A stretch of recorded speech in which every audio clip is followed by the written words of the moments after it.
There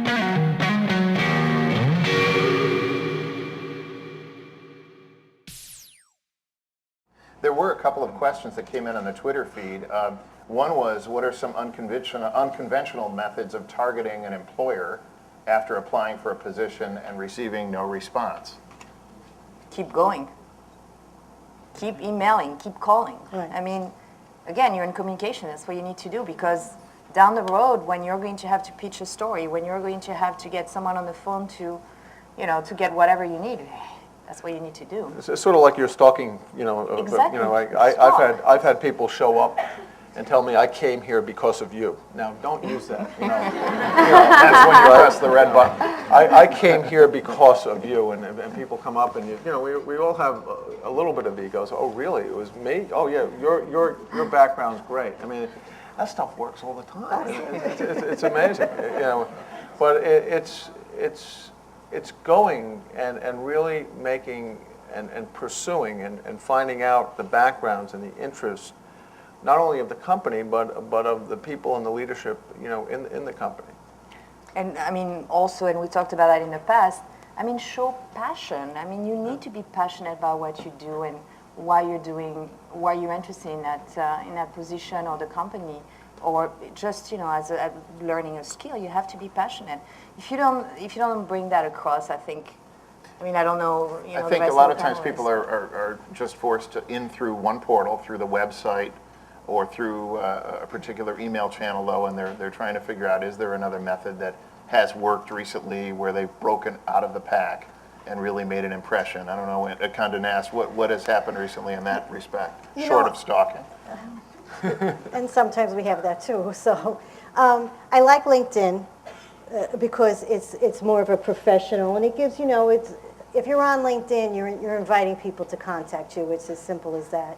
But when people contact you again, they can't just say, I want a job there. I love your magazines. I love your website. Thank you. And why should I love you? And I'm there and I want you. I'm hiring. Tell me why. Give me something. And then if you don't hear from me, come back to me. I can't tell you, I receive hundreds of emails a day, and it's a stream of information, and I try very hard to be organized and remember, but I'm human. And when somebody comes back and says, I sent you a note, and since then I had an internship, or I had this experience at work, can you consider me? I saw this position being advertised. Wow, they really stand out in that moment because they humanize themselves. They're no longer just an email. And I know you need to send out so many emails, but it's your career, and finding a job is a job. And if you look at it that way, that every email and every phone call and whatever you do, every contact is for you. It's your investment in you. And I can't think of a better way to start your career, and it will come back to you tenfold. So come back to us. Let us know how you're growing, and you may not be right today. You might be right in 6 months. Another question. Did you have a comment on that, I was just Jocelyn? going to say, if you hear something about us, since you all are in this business in some form or fashion, whether it's as an avocation or as a profession, as you hear about us in the trades, there are all sorts of lists that networks and executives are on and nominated for, and awards that we apply for and receive for each of the firms that we represent. And if you see that, then just send your contact a note and just say, I see that you won, XYZ award, or I see that a number of executives were recognized for this. Perfect. Or I noticed that you sponsored a particular event, because it shows us that you're paying attention, and it's just a means by which to communicate with the interviewer or your contact that isn't solely or purely like, give me a job. That's great. Just remind them that you're out there. Another question that's popped up, it's actually been retweeted, so I'm obligated to ask it now, is identifying some of the specific skills that hiring managers or recruiters are looking for from the potential employees. So I'd love just to hear kind of what makes the media professional of 2012 and beyond. Well, assuming, of course, that the person has the technical skills or the experience, what's going to set one person apart from somebody else is their ability to connect the dots between their experiences and how it could benefit the company, because you want to form that relationship right away. So when I'm interviewing somebody, I want them to share with me, so I support technology, as I said, so many times I'm interviewing engineers.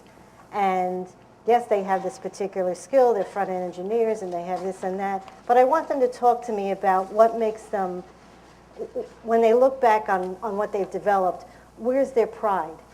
What made them, when they look back, what's their legacy? Which website, what functionality did they create that they're like, I'm really good, I want my friends to see that website, because that was me. And I want to hear that from them, because then I can make the connection on what we can give back to them. So again, they have to know, I need to know you, and you need to know Condé Nast as who your audience is, and to make that connection to make yourself stand out. And what did you complete? How did you complete it? What was the success metric of that completed project? Pull all of that together, take a step back from what you did every day and say, what was the positive effect that it had on my department, on my company, on the bottom line? Pull it back and then express it. And it takes a little bit of practice to develop those metrics, because we're not accustomed to speaking well about ourselves. But as I tell every candidate, this is the only time in your life you could brag. So do so, and be ready when you go into that interview to speak about your accomplishments. What about you, Jocelyn and Flavie? Any baseline skills that a communications pro nowadays just can't be without? You go first. Multimedia. Multimedia. I mean, you have to know all the platforms that are out there. Just don't look at, if you, and I'm sure you can talk about that as well. It's, it's not only a magazine anymore. It's, the mobile, that's the iPad, that's, all the apps are coming with it. You cannot just be looking at one part of a publication, or, same thing for TV. It's just like there's so many things. You have to be versatile. So utility player, not a single discipline. Yeah, Exactly. I think it's impossible Good. to be that way anymore. Jocelyn? Well, I'll say, we're on all platforms, but at the end of the day, we make television, and we're still really, really proud of that. 6,600 hours a year, or some number like that. And so for us, we still want people who make great TV, in addition to people who can work on other platforms. But I think in this era of new media, the basics have become so much more important, because I think people don't pay attention as much to the basics. Really good writing skills. There should never be a case where there's an error in a resume or a writing sample from a communications executive. That's just feels like an oxymoron in this business. And so for us, it's, we're still looking for analytical skills. We're still hiring finance roles. Technology, I think, is really big for us. Those are probably the primary areas in terms of role. But by skill, it's still the basics. Strong communicators, written, verbal, etc. Strong analytical skills.